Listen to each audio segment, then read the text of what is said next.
everyone, and welcome to Creative Thrive. I'm so excited to talk to today's guest. He is Wella Global Ambassador, and you know him from social media. I'm so inspired by his beautiful work, but I am even more inspired by his attitude and the passion that he has for his craft. It truly comes through in everything that he does. Please welcome to today's episode, James Earnshaw. Hi, James. How are you? Hi, what an introduction. Thanks so much. Thank you. Very excited Well, to be here. I told you before we even started that I am obsessed with your work. I know you've heard this before. It is um so here are my words. It is sexy, lived in glam. If I had to pick a word, the word would be vixen. Nice. Very nice. Thanks. Yeah. Do you know what? Like, it comes down to something so simple. Everyone wants to look sexy. And sexy is different to everybody, but everyone wants to look sexy, don't they? Yeah, they do, but I also think in that I've I've followed you for a long time and watched your evolution, I Yeah. guess. And in that evolution, I've also seen your work involved and how that has really changed and morphed a little bit as Yeah. well. And yes, I think everyone does want to look sexy, whatever that means to you. And there are many ways to do that and feel that. But that lived in glam, where it looks like she just rolled out of bed from having a wonderful night, Yeah. a few too many glasses of champagne, and she looks delicious. That's really Yeah. hard to achieve. Yes, yes, definitely. Definitely. It's crazy because people always say to me, they're like, you have this signature look, and you're one of those people on Instagram that if you swipe, you know it's yours before you see it. And that just kind of developed. I didn't just one day just decide to come up with that, you know? It kind of just, like you said, your work changes, and it kind of changed over time into that. Yeah. How did it develop? Was there a process? Was there a person? Was there a thing that allowed you to move into that development? Well, I think when I first started doing like shows and content and competitions, I never used to do what I actually wanted. I always used to be like, oh, what won last year and who am I against and what do I need to do to win? And I used to do these horrible, horrible short haircuts that I never ever would do now. And I was so shit at them as well because I just don't do that. But I just used to think that was what it would take to win. And I remember in 2015, I entered a competition and I didn't win with a haircut that I didn't want to do. And when I was not on the stage winning, I sat there in the audience and I was like, never again am I going to do what people tell me to do or what I think people want me to do.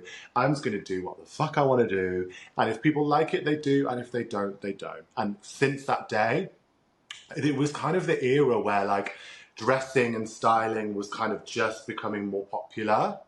And Hmm. so in competitions or shoots or anything, it would be like mainly short and then like one long.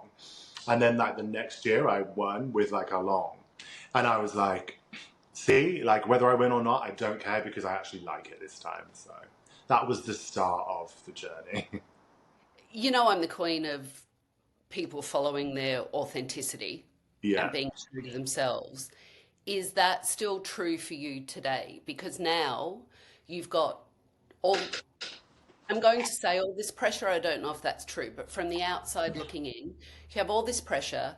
You do have a look that is very much you.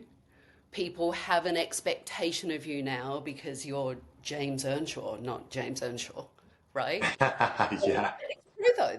There's all this outside stuff that comes on. So how do you stay true to doing what you want and what gasses you up and lights you up?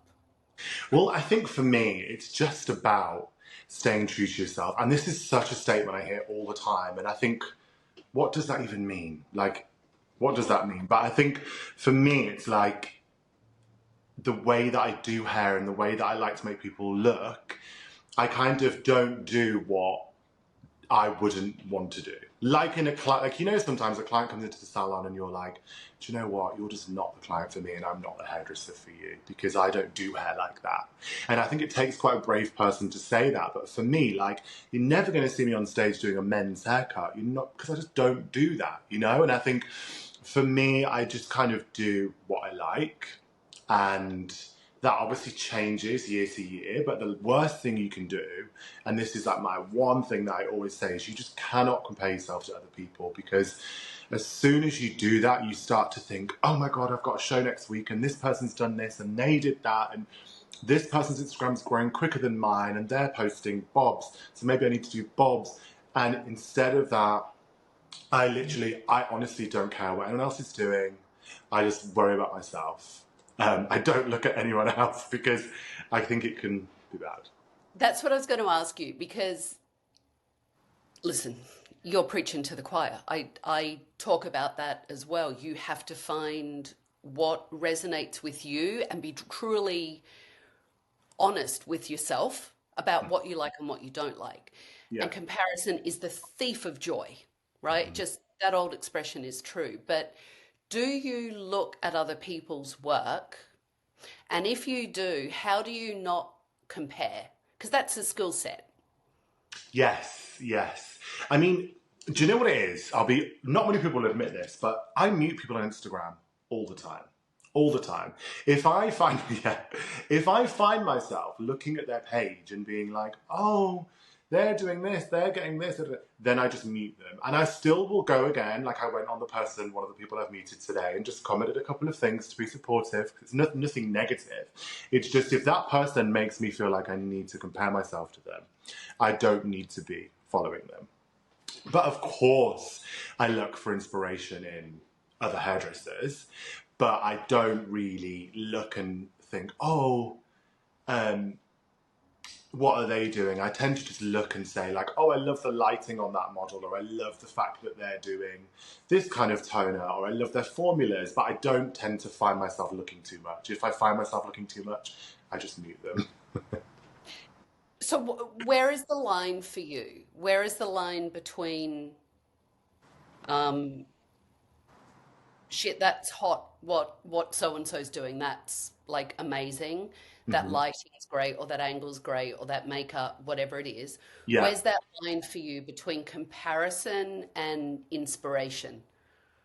I think it's just if you find yourself looking at them too much, and if you start to think, oh, what are they posting today? And if you start to think like that, then I'll just mute them. And one of them is my friend, and I will literally tell them, I'm like, I've muted you because I'm comparing myself to you, or your Instagram is growing really quick, and I don't know why. And you know, if I start to think anything like that, then I just mute them, because I think it's so easy to compare, and people will compare me all the time to a hairdresser, say for example, who lives in America, and be like, this person's got loads of followers, but you can't compare someone in England to America, to Australia, to Germany. So if you get compared, I'm like, just don't think about it. Have you always been like that? Because that is a gift. Hmm. And if we could harvest that, if we could Yeah, harvest that gift of yours and we could like transfer it to yeah, people, especially young people, yeah, right, coming into the industry. And when I say young, I don't mean age, I mean yeah, newbies fresh. to the industry. If we could transplant that to people, Hmm. I mean, fuck, what a different industry it would look like, right? Yeah, Without the competition and the competitiveness and yeah. all of that. Yeah, I mean, I think for me, I think it's something that I have learned over time. Like I said, you know, when I first started doing things, like I was quite bad. Like obviously, I didn't really know what I was doing. I'd never, you know, I think learning how to do hair on a shoot, to a show, to a seminar, to a client is such a different skill, you know, and it takes a few years to definitely learn that. And I remember in 2018, I was up for a British Hairdressing Award and I didn't win. And my friend, who I always had worked with, she just sat around the table and was like, you're not going to win because you never just do what you're good at. You just always try and do what everyone else is doing because they win. And then again, that year, I was like, fine then. And then in 2019, I did whatever I wanted and I won. And so again, it has been, I think people a lot of people have seen me from 2019, 2020 to now. Not many people have seen me like 2015, 16, 17. So people think that I have like become really successful really fast, but it has been a long slog. And there are some work that people will never see because it is not very good. And that's part of learning, right? So yeah, it's definitely from 2019 to now is kind of when I've really done what I like to do the most. Yeah. So that friend of yours that said that to you, Yeah. that is the keeper friend. We all need those friends that actually can call us on our BS and go, listen, you're getting in your own way, or that's crap. You Yeah. can do better than that. Yeah. Well, I think Right. it takes, I mean, it takes a good friend. Like, if I'm shooting something and I need to, or do you know what? Like, someone said to me the other day, everything you do is great. And I'm like, oh, it really is not. Like, the stuff that's bad, I just don't post it or you don't see it because it's bad. You know, you don't do huge color changes and they work out every time. But I have two friends that I will be like, does this look bad? And they'll be like, yes. Whereas everyone else will be like, oh, I think it looks great, you know? And I think they're your true friends, the people that are just like, that looks shit, you can't post that. And I think as a human, but also as a creative, we all need those people that we can go to and say, I have an idea, or I have this image, or I did this thing. Tell me. Yes, yes. Because Right? I think some, I don't know about you, but I find in the moment of like shooting something or entering something or doing an event, you think that's your best work because it is at the time and you've put your work into it right then, whether you're rushing or whatever. And then it's only sometimes like 6 months later that I'll look back and be like, why did I put that model in that dress? Or like, why did I cut her fringe like that? Like, because you're then in a separate headspace where you're not personally attached to it as much because it's in the past. Yeah. So I think, you know, I've done shoots and my friends have been like, don't do that background. Or don't, and I think I've learned, I think that's tough, but I've learned it over the last few years is no matter how high up you get in this industry, no matter what you do, now for my role, I get critiqued more than ever on my work because it's if I'm shooting a global campaign that's going to be seen in every salon in the world for Wella, it's not going to be like let James just go crazy and do what he wants. You know, the more high up, the more opinions there are. So you get critiqued more and more. So I think if you can't handle critique, then you just shouldn't do it. Yeah. Well, that's part of the expectation that I said to you before, because I I believe what happens, especially on social media, and I'm very honest. I have a love-hate with social media. I think it is a cesspool, right? I just think it's a cesspool and it opens up the doors for people that just want to be mean and hateful Yeah. and rip people down. Mhm. The other side of social media is it is such an incredibly invaluable tool Mhm. of connection, especially for creatives, because social media has opened the door that I can sit in America and I can look at your beautiful work in the UK. I can check in and see the work that in Australia that friends are doing and get excited about it and comment on it. So Yeah. it's shrunk our industry and shrunk the world, frankly, Yes. in the most beautiful ways. But it Yeah. also opens the door for this expectation then, and everyone thinks they're a critic. Yes. Yeah. And there's a couple of things on this. I remember I mean, for me, like, I would not be anywhere near where I am in my career without social media. I would probably Mhm. just still be in the salon. There's nothing wrong with that, but I would still be in the salon probably wanting to do what I did. But I come from the era of most people who got like opportunities were from huge salon groups or you with an agency in London. They were like the two in the UK. You either were from like Tony and Guy or you all of that.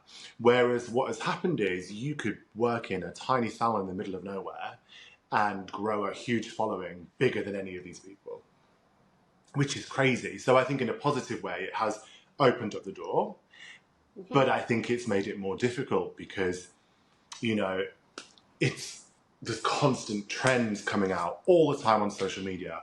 People are telling you this is how you should do balayage. People are telling you this product is the best, and it's like constant, and it's like content is just saturated all the time that you constantly have to do it.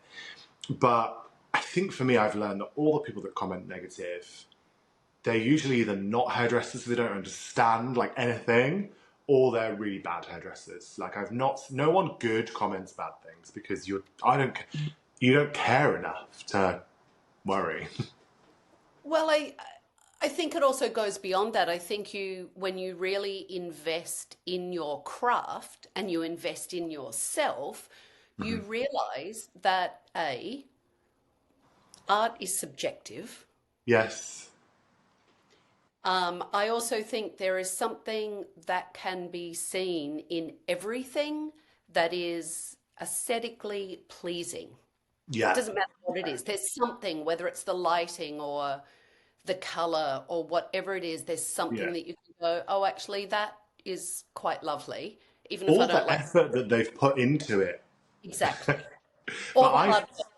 yeah, like I always like hair shows. I mean, you've probably been to a million hair shows, you know? What I look for in a hair show to what someone else looks for is completely different. And there's some people's hair shows I look at and I don't like them at all. There's some that I love. But now, as I do a lot of shows and shoots, I will like, even if I hate everything about it, I will still clap and be like, it was fantastic because I'm like, you don't even know if you even had any models you could cut or colour. They might have all turned up and said no. You don't know, like, if the clothes stylist that had been booked for you was terrible and you didn't know, like, you don't know any of these things. And I'm like, until you've been in that position or until you have stood up on stage yourself, you will never understand the pressure. So even if I watch someone cutting and I don't think it's good, I still will go up to them and say, well done, or that was great, because just having the confidence to stand on stage in front of thousands of people and cut hair, not many people can do, you know? No, agreed. And that's why for me it's interesting having this conversation because you're at a level that is a reserved level, right? There's a small percentage of people at your level on Yeah. Instagram and the work that you do. But I know that listening to us, there are a lot of, again, fresh in the industry that are looking at people like you, or perhaps even me, right, for different reasons, and saying, well, I want that, and either trying to emulate it or to think they're shit because maybe there wasn't a great comment, or maybe they didn't have a huge amount of likes, or maybe their followers not growing as quickly as they want to, right? I And mean, you don't, literally, social media is crazy. Like, you're not going to have, I mean, it's a game at the end of the day, especially now. It's not what it used to be like 9 years ago, where it was like, post some pictures and people will like it. It's now a case of like, are Instagram going to show your content to enough people that you can beat this algorithm that people are even going to see? And I've seen people with amazing content who are incredible hairdressers who have no following. And I've seen people who have like nearly 1 million followers who are just a comedian and don't even do good hair. But because they're funny, people will follow them. So you absolutely cannot let an Instagram number relate to your skill set, because there's someone at the moment who is getting followers really fast and they don't necessarily do great hair. They just do jokey things, but that's what people find funny and follow. So you can't then compare yourself to them, because that's why you just have to use it for what it is and don't think about it. I think that that's also why you have to your other point, is be really true to you, Yeah. right? So I watched, you did a great interview, I think it was last year, with Lee Stafford, who I Oh, love. yeah. Oh, God, that was in Was it last year? 2021. 2021, yes. Was such a great interview with Lee, and he's great. Yeah, I'm And really good friends with Lee, actually. We've done a lot oh, together. really? Well, Yeah. I need to get him on here as well. I'll sort it out for you. You were talking about during the conversation, and you were actually saying, people expect it to happen overnight, and the success to happen overnight, and the build up to happen overnight. And you were talking about that it took you 7 or 8 attempts to win Hairdresser of the Year. in the UK, Mm-hmm. and how not only 7 and 8 attempts, but the investment, both emotionally and financially, and how every year you kept showing up doing it until you won. And now you're still talking about showing up and doing it. Yeah. Well, this is something, and again, I think we're quite similar in this sense. Like, I am very honest. Like, I cannot lie. Sometimes it gets me in trouble. I'm too honest, but I don't care. And when people come, say if I'm doing a course or if I'm doing a show or a seminar, people will say the term, I want to do what you do and I want to be like you. And I always say two things. I'm like, number one, you ain't going to be like me because it's just, there's only one. And number two, I was like, you don't, because if you did, you would. And this sounds so honest, but I say to them, when was the last time then you decided to come in on your day off and film content? They were like, we don't. Well, when's the last time that you asked your manager or boss, can I book in this girl for free on a quiet day to film content on? Because I want to start building Instagram and getting more clients. We don't. I was like, so therefore, you don't want to be like me then. And that sounds really brutal, but I remember I worked at a large company.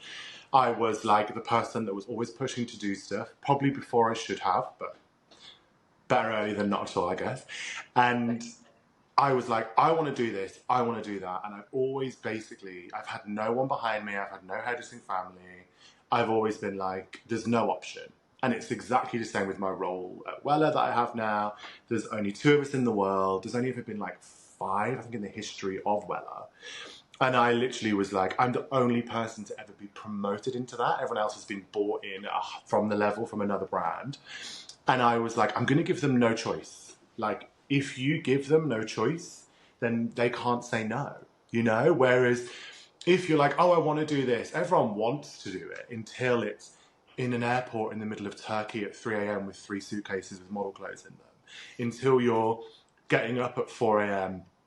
to travel to London to do a shoot that you're not being paid for, until you're searching for models constantly on Instagram, until you're, you know, all of this, people I do don't. know.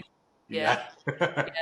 Until you have to say no to your family and friends because you can't be there for birthdays or Yeah. celebrations or Yeah, the things that you have to be because you're filming or you've booked a shoot or you're doing a hair show or And do you whatever. know what as well? Sometimes you just don't really want to stand. Like, sometimes I've realised I just don't really want to stand on stage in front of 1,000 people today. I just don't really feel like doing it. I'm a bit anxious or tired, or I don't feel like I look good, you know. But you have to, and you get on with it, and you just shut up. So it's funny. It's funny. It's hard, but it's funny. Yeah. Yeah, But it no, is. go It on. is hard, but that's why, honestly, again, that's one of the reasons why I really wanted to do this podcast because I've had my own fair share of people come up to me and tell me, oh my God, I want to be you. Or I'm just like you. I am just like you. And that can be true in many ways, right? You and I are very similar. Hmm. So, but I am me. And I Yeah. always tell people, don't try and be me. Go and be the best version of you. Yeah. Like, don't be me. I'm Hmm. me. No one else can be me. Go and Yeah, be the totally. you that you can friggin' be. That's the Hmm. greatest thing that you can do. Yeah. No, totally. Totally. But I think any role in any job in any creative world, I think it's tough. And if you want to do it, you have to kind of fight to do it. And it doesn't mean knocking people out of the way or anything like that. But you have to, like, you know, for example, like this January, like I don't travel in January because I just think it's good to be at home and reset your head. But like, do I really feel like yesterday, did I feel like filming content on a model on a Sunday at 10 in the morning because it goes dark at 3 p.m. in England? No.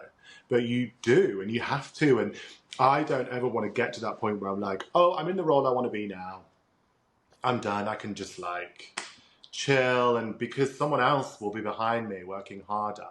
So you have to constantly, in my opinion, keep pushing, you know, and I'm never satisfied. There's always goals that I have, and I will always say to Wella or any company or whoever I'm working with, I want to do this. And sometimes people will be like, it's never going to happen, but it usually does. It sounds like your biggest competition is you. Yeah, honestly, like it sounds so bad, but I don't care what other people are doing because it's not good for you and other people shouldn't. It's Of more course, like hair, like, greed.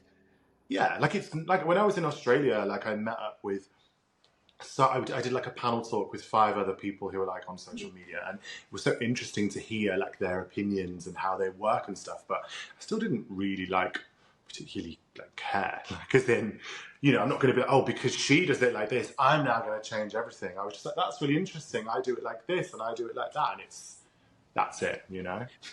So where do you find your inspiration and your growth? How do you find freshness within yourself? Yeah. Well, I think it's a tough one. I think it's important to know what you like, Hmm. and it's important to know what you kind of don't like. And I think it's also important to look at what has done well. Like, I had a bit of a time in, the problem is when was it? 2021, when that traveling just opened up again. I did like shows and shoots in like Germany and then Greece and then Spain and then Switzerland. And when they see, oh, we love what you did here, can you just repeat it and repeat it and repeat it? And then before you know it, every model of mine had like sequin dresses on and metallic eyeshadow and green hair, and I was like, everything just looks like the same. So I think I've learned to be like, oh no, this is what I want to do now. And I'm about to go on a trip to India for a show in a couple of weeks, and I just send over the mood boards before we even really talk about if I'm even going to go. And I'm like, obviously they give me the brief of like the product focus or whatever. And then I'll be like, this is what I want to do. And if they start to negotiate things that I wouldn't normally do, I'm just like, no, I'm not going.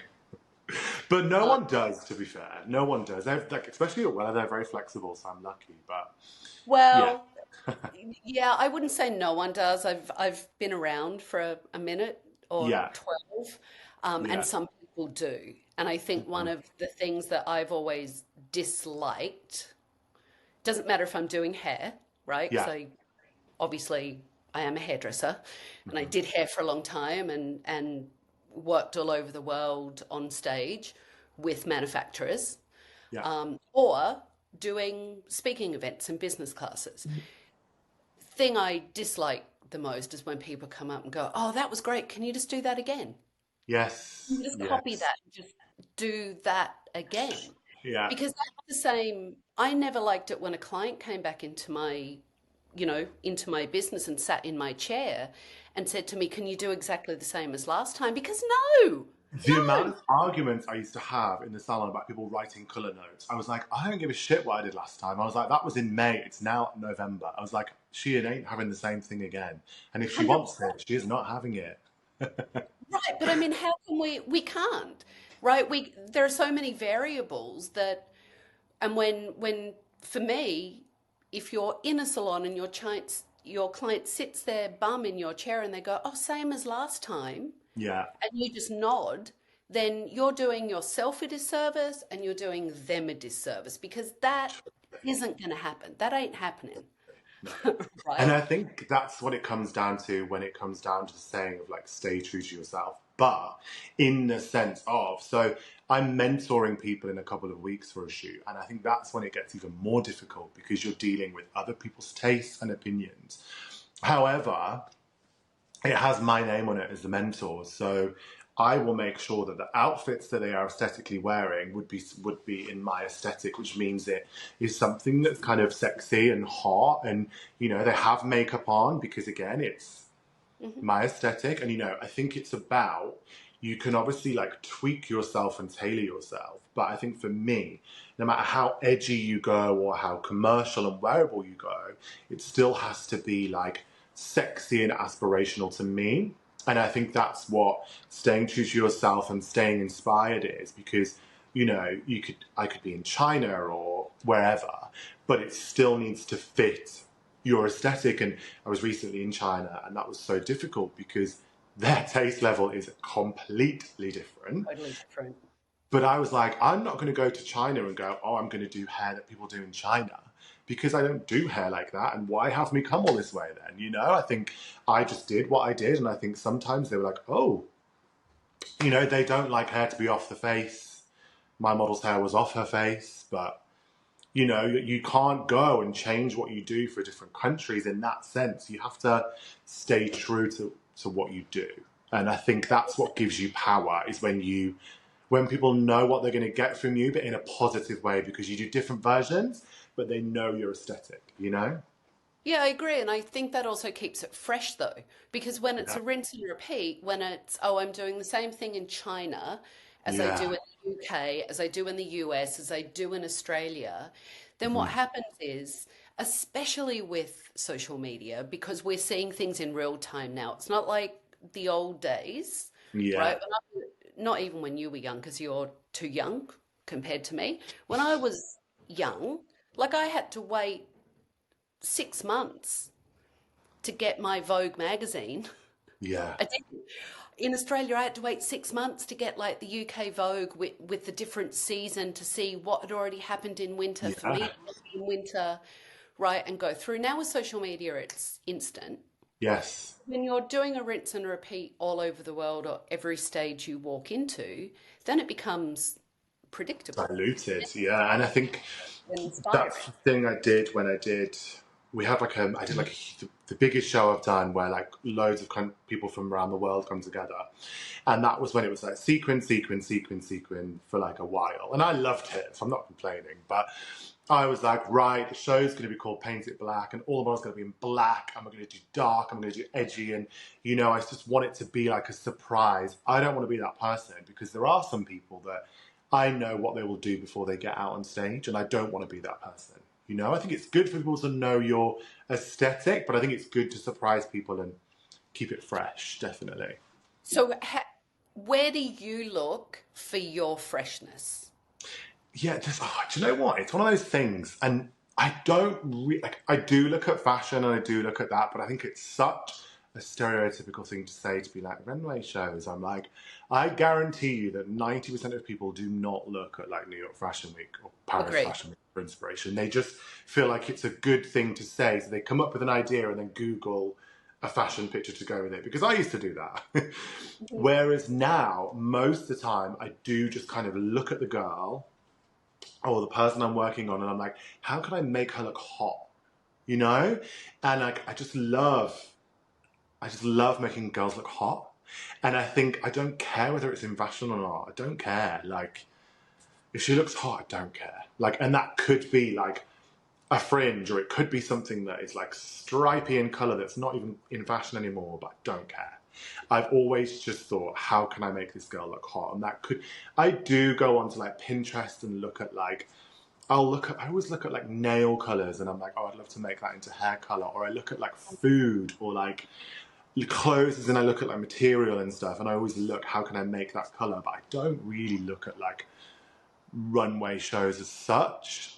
I think it's a very obvious thing to say, or like buildings. I don't do that. No, I agree. I mean, I always found it sounds kind of weird, but birds, Yeah, like, yeah, right? Because especially birds though, because they're just these random, crazy colors that are all put mhm, together that you'd probably not think of, especially at the mhm. time in a color palette, and it Yeah, just friggin' worked. Like it just came yes, together and worked. yeah. I love looking at like, I'll look at like a dress. I was looking at a dress the other day that's like this weird metallic fabric, and I was like, how can I make hair that metallic and that color? But I don't look at it and think, oh, is that in fashion? Because I don't really care. No, no, agreed. But it's always interesting to me to talk to creatives of how do you know, because it's different for everyone. How do you know what you're into today? You know what I mean? Like Yeah. you've got a shoot coming up, or you're going to India and you're doing something, so you've got to storyboard it and Hmm. tell everyone what's going to happen and what you're looking for, and so you have to kind of pre-ja vu Hmm. what you what you're anticipating happen, Yeah, right? yeah, For me, I do it in my head. Like I've already imagined, you and I have had this conversation 20 times. Hmm. right? So it's kind of done in my head. I Yeah. did the same with shows, but do you just wake up and go, shit, I've got to get my storyboard into Weller and I've got to let the agency know the girls I want and here's kind of what I'm looking for. Hmm. You just wake up and What do it?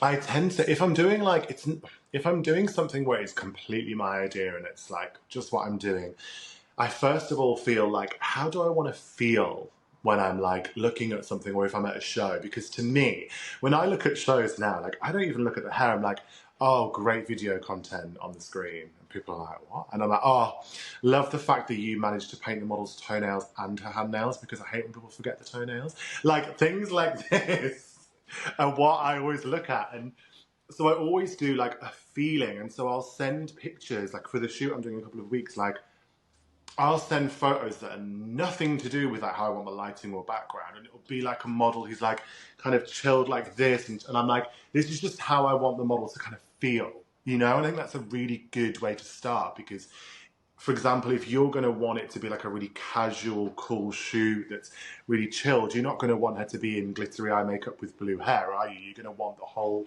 aesthetic to feel like that. Whereas if I'm like pushing it and wanting it to be cool, then I'll, be like, oh, we're going to do like dark background and we're going to do pop lighting and it's going to be this and we're going to do color. And it's kind of more of like a feeling. And I think music helps with that, Mm, which is really difficult when you have to use non-copyrighted music for shows because the reason it's non-copyrighted is because it's shit. true. And you're like, oh God. But yeah, But, but for your feeling thing, I'm a yeah, feeler, so I get it. yeah. I always think as well, the feeling, you want to invoke something in people, right? Like when you're doing your show, you want the Mhm. people in the audience, you want them to feel. Yeah, That's the connection, yeah. right? Totally. And it's not necessarily about like whether they like the hair or not. Like it's just about like, oh my God, I feel like that was like, that's like motivated me to go and have a drink and with my friends and chat because I feel energized. Or it could be that like, oh God, I really feel like the passion has come through and like I just love it. And I think that's the thing. I think sometimes it can be really hard to get across to people your vision of, I'm going to mix this and mix that and mix this and do this. But I think if you say, I want people to feel like this. And I think that's a good way because everyone in the world will understand like how you want to feel in a show. So I think that's definitely what I do when I mood board. I kind of think of like, might be like a music video or like a TV ad or something like that I'll send across. Like some people are like, what is this? And I'm like, oh, it's just how you're going to feel when you watch the show. No, I love that. But that translates into the work that you do, right? And the work that you show on Instagram and on stage because it feels hot and it Yeah, feels sexy. And that's why I use the word vixen, right? Like they yeah, like yeah, yeah, these empowered vixens. They yeah. feel the feeling that I get when I look at your work is that Mhm. your models feel as hot as they look. Yes. Do you know what? Thank you for that. But it's so true because again, when I first started out doing things, you assist, and some people would say, "You're paying the model, so just color her hair blue, and she can just shut up." Which, in some circumstances, that's true. Hmm. Fine, someone's paying me to cut their hair into a fringe. If they want a fringe, I don't think it suits it. If they're paying me, fine, I'll do it. But I've always said this: if the model comes to a casting or a model you work with doesn't want to be Peach, and you're like, would you go to this? And she's like, then just don't do it. Just find someone who does. And I think for me, obviously there is the odd occasion where the model has to be red and we have to do it. But most of the time, 99% of the time, it is the model, she feels herself and you get the most out of a model on a show or a shoot or anything when you look after their hair, when you make it look great, when you do something that actually suits their face shape, and they just feel it, and it's different, and they don't go, oh, I finished at 4, I have to go, otherwise you're paying extra.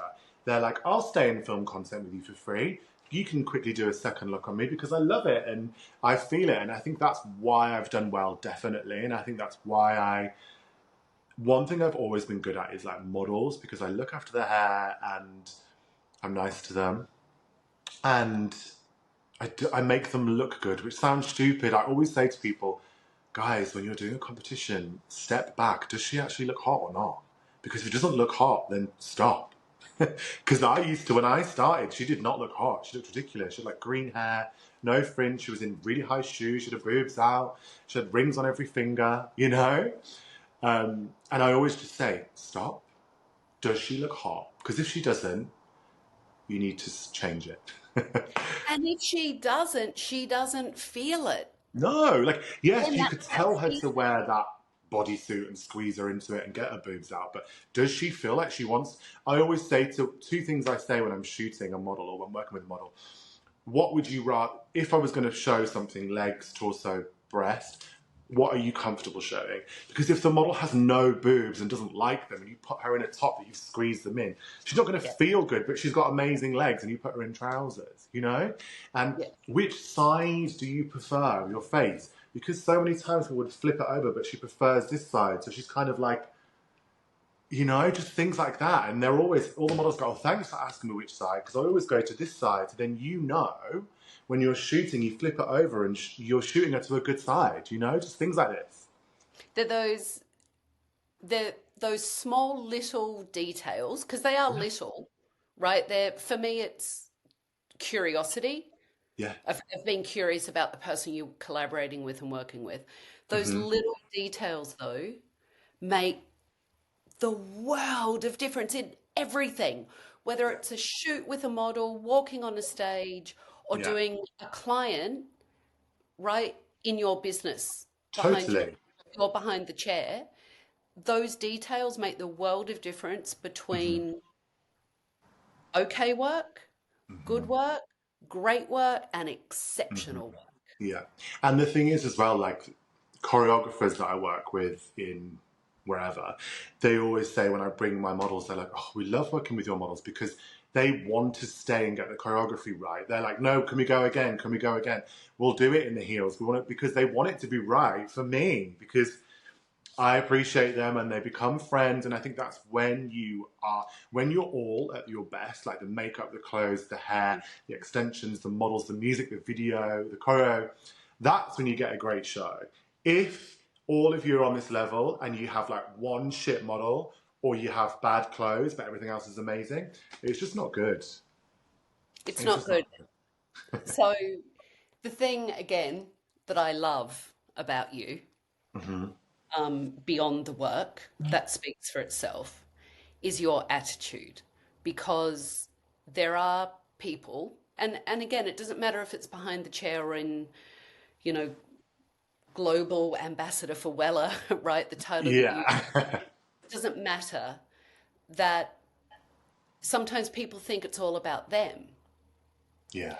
And it sounds like what you do, whether it's in your ambassador role with Weller or if it's doing content shooting with your models, that Hmm. you're very collaborative and inclusive to make sure that you're at your best, but everyone else is at their best. Yeah. Well, I think there's a couple of things. I think for me, the number one thing is like just be a nice person, and it's just like everyone that I've worked with that has been like a legendary status. You know, whether that be like when I was at Fashion Week and it was with Cara Delevingne, or when I was on a shoot, or with a really, you know, whenever anyone's an absolute pro, they are like really polite, really professional. There's this singer that I work with in the UK, and she's had a really great career, and she is so lovely. And we always say, you know, if I'm in a room and I'm in like a room full of people, I say hi to everybody. And if there's someone cleaning up, I always say thank you. If there's someone like, you know, an assistant for someone else, I'm always like, thank you so much. And I think for me, that makes such a difference, you know, being a nice person. And I was in Italy once, and I went into the model prep, and there was like 10 hairdressers just stood there watching me. And obviously, you know how it is. Sometimes it can be a bit like, oh my God, guys, I'm not doing this like effectively like neat right now because I've got 6 models to bleach. Like, don't judge me. But they were there to do the hair because they were expecting me to just turn up and be like, make this one red, make this one blonde, make this one this. And I wouldn't do anything. And I'm like, I love doing hair.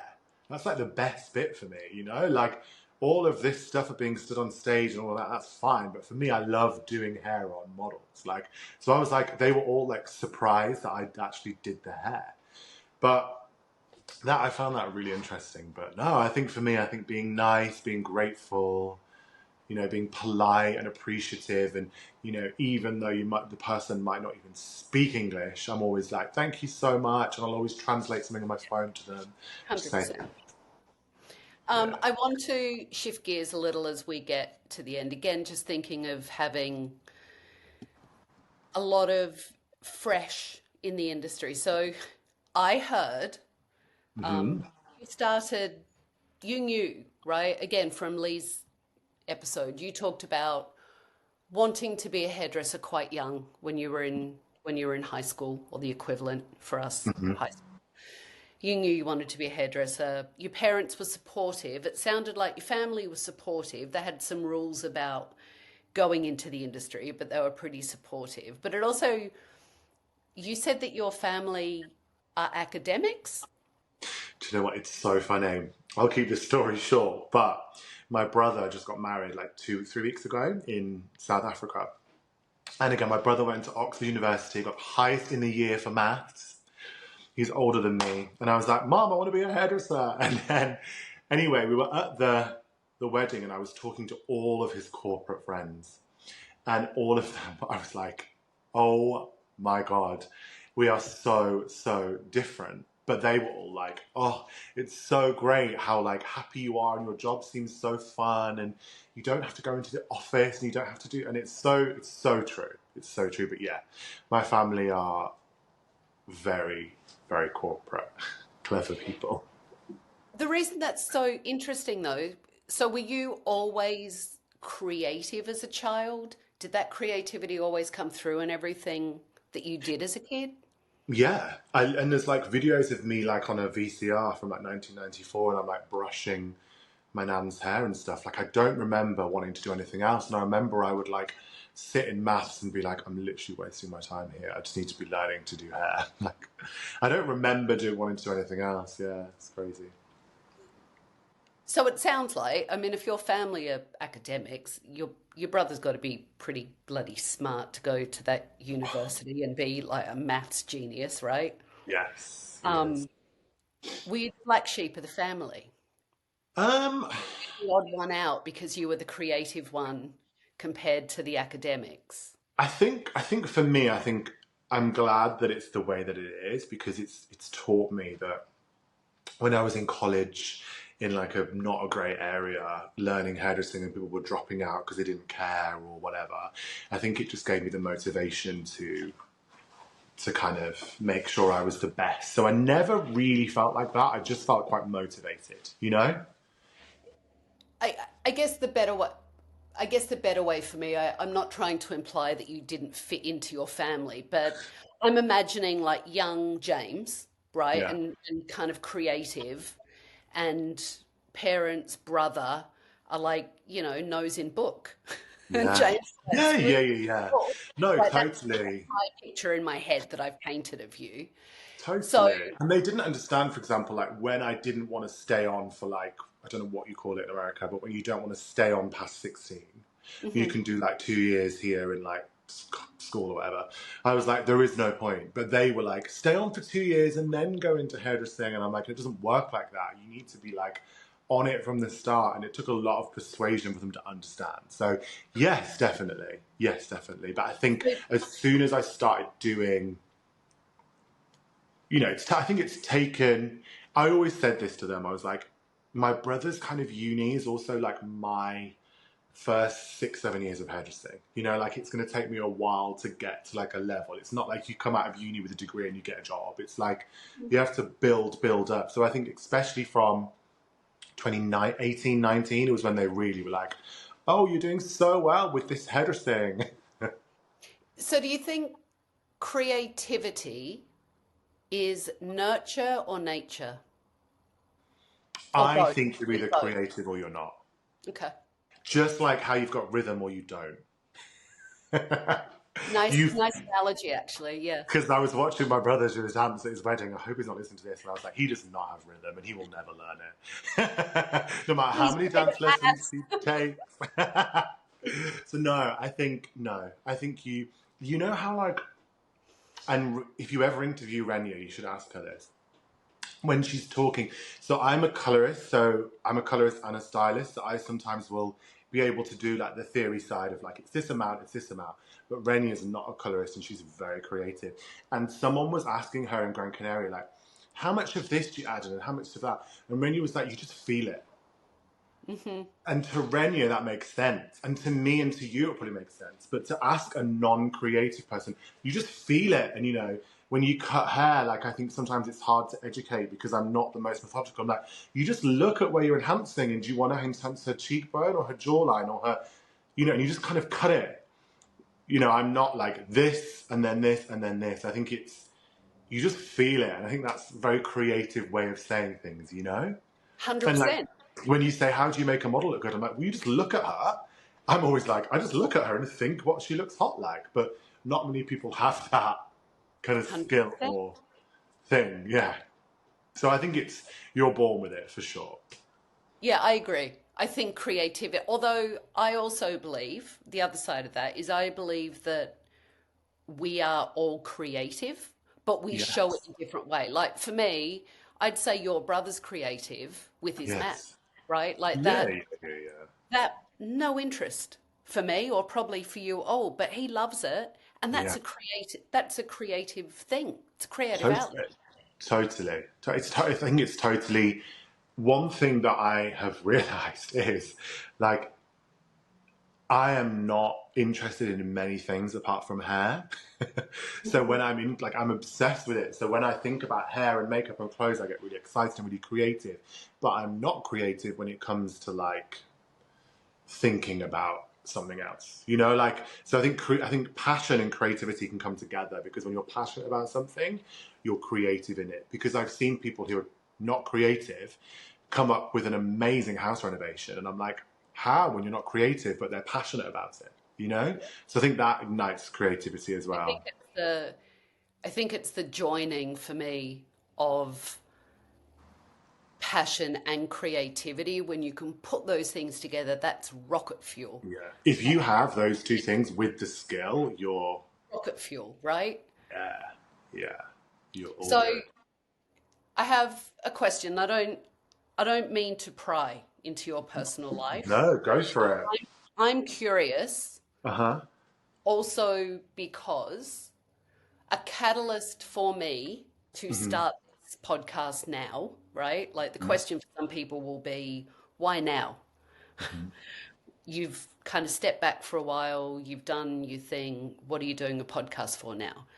And the catalyst for me was because I am passionate about our craft and this industry. And I like to think I'm creative. But I've also had, as everyone has out there in some way or another, I've had a lot of stuff going on in my life. Hmm. And the things that I had going on in my personal life, I needed to close all the windows and the doors and just focus on what I needed to focus on and leave everything behind so that I could Hmm. put my energy and attention where it needed to be. Yeah, So, I think we all have situations like that. We all have situations in different levels that get us down or become overwhelming yeah. and feel depleting, right? Or we've just been friggin' brokenhearted, right? Relationships Thank broken you. up and we've been brokenhearted or disappointed in people. Mhm. How does that affect you creatively, or does it? And how do you honor your emotions, Yeah. um, your personal journey, but Uh-huh. still show up as, James Earnshaw, the creative? I think, do you know what? I don't talk about this like time in my life often, but I think there's a couple of times where I've had like setbacks, you know? I think 2019, I got attacked by two people. I literally had like two black eyes, like glue in the side of my face, and it was the week before Salon International in London, and I wasn't going to go, but I still went and went on stage and wore glasses to cover up, but they didn't cover up at all, and I still went on stage with like a black eye and all of that, and I'm so glad that I did. Right, I'm so glad that I did. But that didn't really tend to bother me at the time. I just felt like, no, I'm not letting this get me down. But I think the time that I did have a bit of a struggle, and only people that are really close to me will know this, is obviously COVID 2020, everything was closed, fine, whatever. I had a really big career growth in that time on social media from 2020 to 2021 was when it like went crazy. And so I'd been done loads of stage stuff, loads of shows and events for years, usually under like a brand name or a salon name, and there'd be like a group of us on stage. So then I'm like in the middle of my house on my own for like basically 2 years. And then I get put on this stage on my own with my name behind it and no one else. And I remember the first time I did it, I was so anxious, and the difference between nerves and anxiety is totally different, because when you're nervous, you're like, oh my God, I'm nervous, but I can still focus. But I literally remember so clearly, I was on stage in a room, and it was one of those situations where you're not on a stage, you're on the same level. And the difference when you're on stage, like with 3,000 people, I can't even see them. So I'm like, whatever. But I was in a hotel like conference room on their same level. Hadn't done anything in 2 years. And I remember I literally couldn't breathe. And I couldn't even concentrate on what I was doing or saying, because I literally thought I was going to die. And it was so bad. And it was an hour long, and the time was just going so slow. And I was like, and then, and I wasn't even nervous. Like my hands were working and I was doing the hair, but I was just so anxious. And then I developed this huge complex about talking in front of people. And it wasn't a case of like, oh, I'm not doing stage stuff. Like it was literally like, if I want to achieve what I want to achieve, I have to.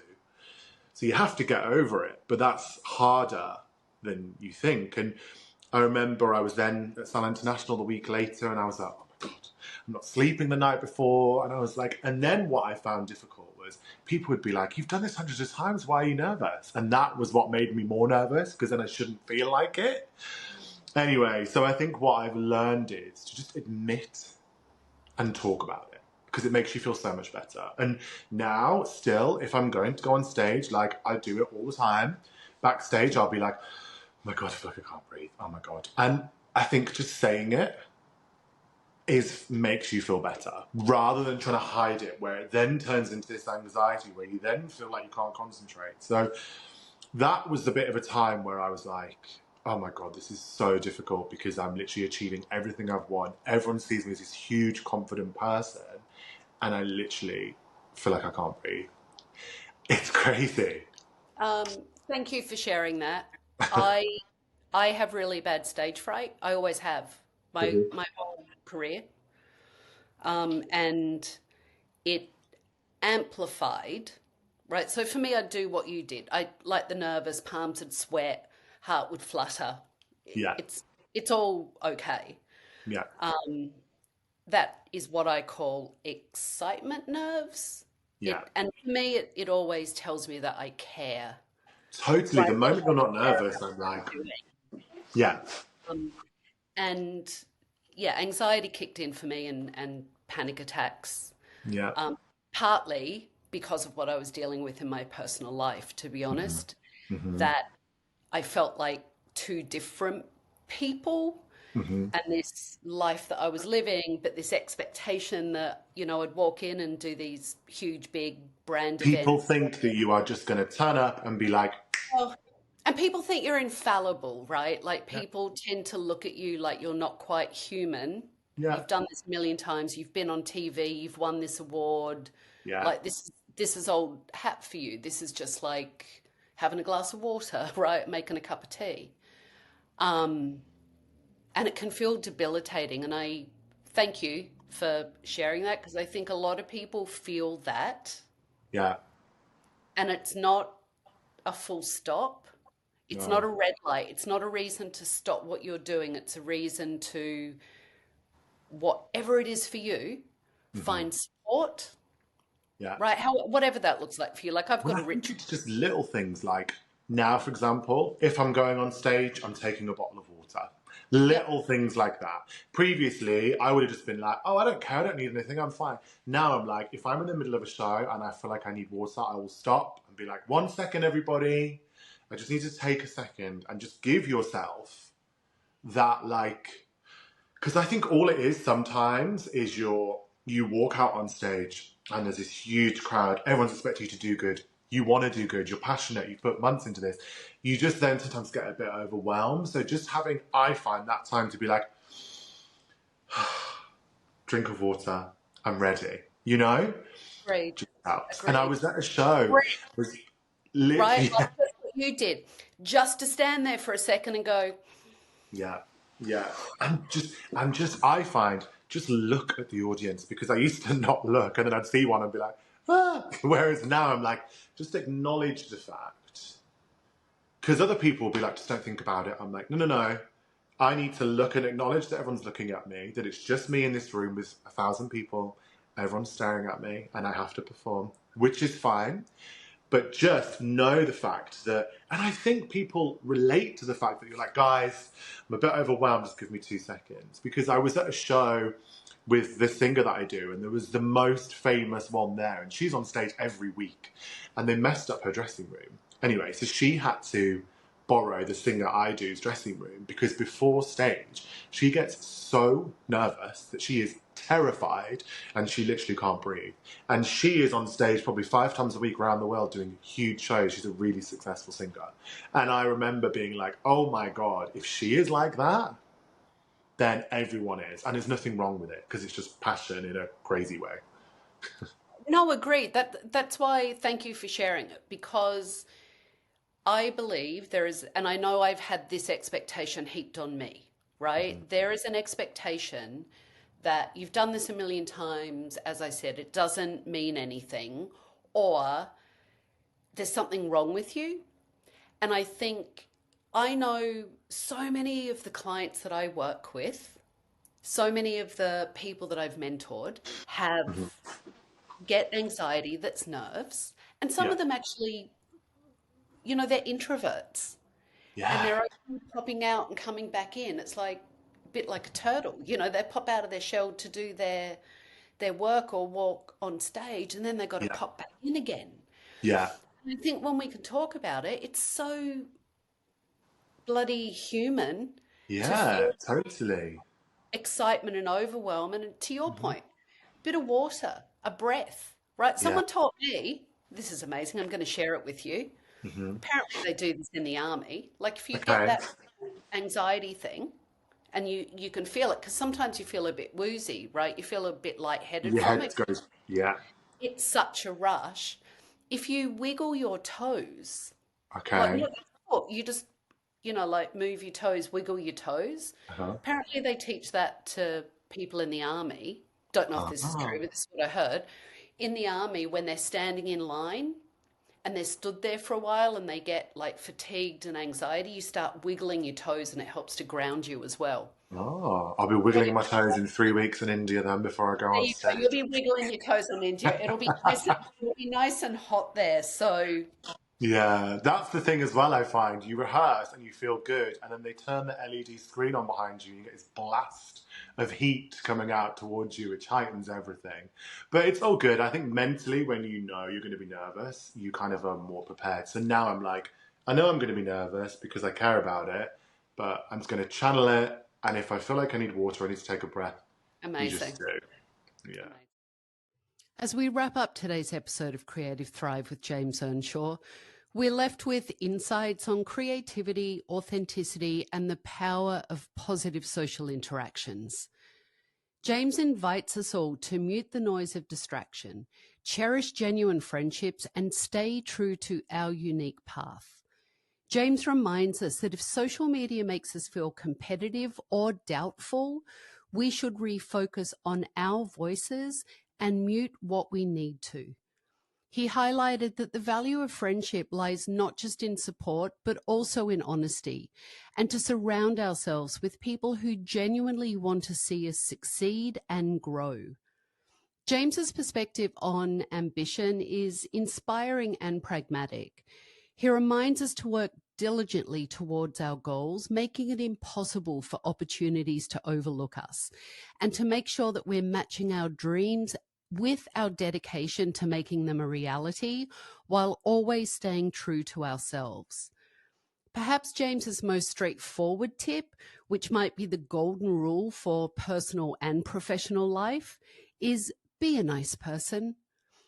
This really underscores the impact kindness has on our interactions and our opportunities. James's journey and insights offer a blueprint for navigating the creative landscape with kindness and determination. To dive deeper into your creative and personal growth journey, consider joining me at Thrive Hive, where we explore these things further with live monthly classes.